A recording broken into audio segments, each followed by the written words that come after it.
And for more on the latest tension and violence, we turn to Nancy Youssef in Cairo, where she's reporting for McClatchy Newspapers, and here in Washington, Samer Shahata from the Center for Contemporary Arab Studies at Georgetown University. Nancy Youssef, start with you. What led to the Egyptian military? What led it to take action in the Sinai?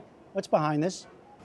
Well, on Sunday, 16 Egyptian soldiers were killed by Islamist militants along the border. It marked the deadliest day for Egyptian soldiers since the 1979 peace accords.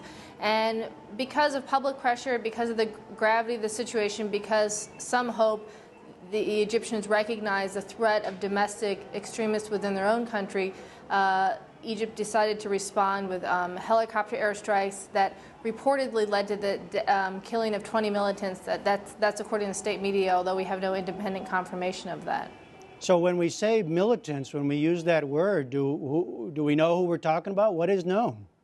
Well, you know, the Sinai is perhaps the most ungoverned and unruly part of Egypt, and it's been so for years. But since the uprising that led to the fall of Hosni Mubarak's regime 20 months ago, it's become even more so, more looting, more smuggling of arms and weapons across the border, and more vows from various Islamist groups that are based there, including Al-Qaeda, to launch aggressive campaigns against Israel. And so this was sort of an ongoing fear that this kind of action would be happening in the Sinai as it's become even less governed than it was before the fall of the regime.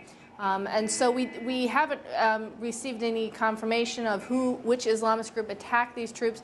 No group has claimed responsibility, nor has the Egyptian government come out and identified any group as responsible.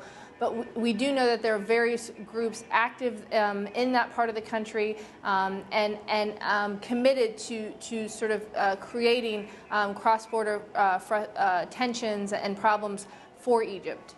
Samer Shahata, tell us more about the Sinai and the situation there. It's a place we haven't focused on in a long time. Who's there? How much control does the government have? What's going on? And it's a place the Egyptian government hasn't focused on for decades.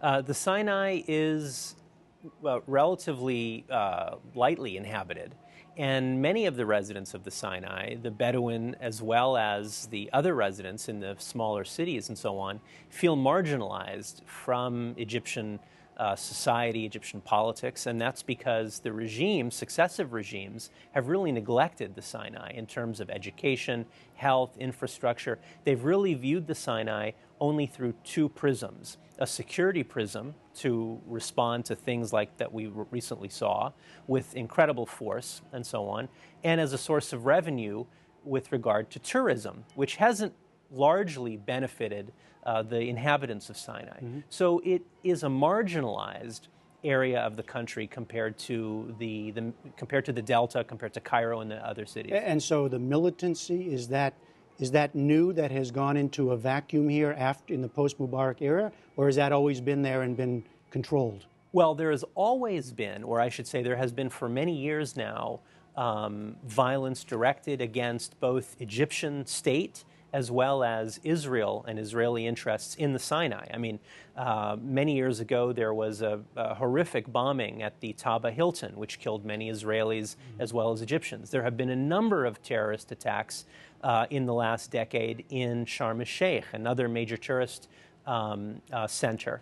And those attacks have been directed against the Egyptian state when Mubarak was in power, as well as against Israeli interests. So there's always been this element of ungovernability or outside of the rule of law in Sinai. Well, Nancy Youssef, so putting this into that post-Mubarak context of this new Egypt, we saw President Morsi, he fired his intelligence chief.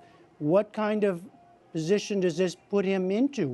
What are the constraints and pressures he's under right now? Well, it was an attempt by Morsi to reclaim some of his presidential authority. Remember, under the interim constitution, he has no say over military matters, and so one of the three people who were dismissed today, the chief of military police, was actually dismissed by Mohammed Tantawi, the military leader of the military council.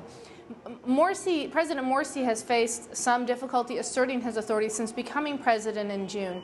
And the Muslim Brotherhood, through which he rose to power, has really been focused on domestic issues. And last week, the president promoted his cabinet, and most of the social services went to the Muslim Brotherhood, Freedom and Justice Party members, and the international and top positions, if you will, in defense and finance stayed within technocrats or with the Mubarak regime. And so President Morsi needed to sort of assert himself as president. This week, in a way, really exposed the limits of his presidency. He didn't attend the funeral for those 16 soldiers here. It was led by Tantawi. His prime minister tried to attend and was attacked. And when he went to the attack site, he could only spend 25 minutes there because of the security threat. And so in this balance of power struggle, if you will, that's going on between the ruling military council and the presidency, this was Morsi's attempt to sort of appear authoritative over the security situation, not only in Sinai but in Egypt writ large, even though, frankly, he doesn't really have much authority over either. And Samer Shahata, what does this do to the situation or relations with Israel, between Israel and Egypt? Is there cooperation over something like this, or does it possibly lead to new tensions? Well, it doesn't necessarily need to lead to new tensions. And in fact, the Israelis applauded the Egyptian government's military strikes in Sinai.